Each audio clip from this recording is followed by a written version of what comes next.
अधिवेशन झालं, दरवर्षी मेळावा होतो, खूप छान तुम्ही सन्मान करता, पण यावर्षी पैसे जास्त बॅग मध्ये पडल्यामुळे जास्तीचा सन्मान केलाय, बरोबर आहे का नाही?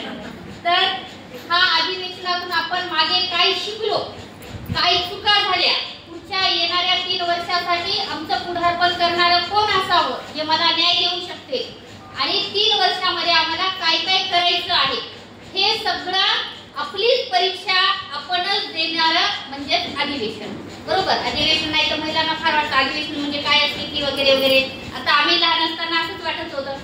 तर ते अधिवेशन आपण घेऊन आज इथे आपण पुढच्या 3 वर्षासाठी आपण वर्षाला पण ते चेंज करू शकतो, परंतु शक्यतो आपण वर्षाला करत नाही, 3 वर्षाला करतो. तर येत्या 3 वर्षासाठी आपण या ठिकाणी आजचा पुढारपण निवडणार आहोत.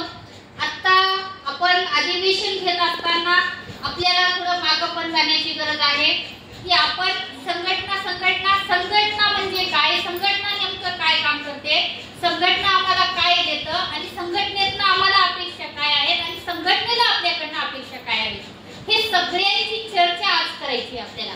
भाषण तर माझं तुम्ही नेहमी ऐकता, जोरजोरात करतो, त्याच्यातून काहीच मिळत नाही, फक्त सरकारला शिव्या देतो. परंतु आज आपली चर्चा होणार आहे. मी भाषण करत जाईल, तुम्हालाही काही समजणार नाही, मलाही काही समजणार नाही, बरोबर? त्यामुळे आज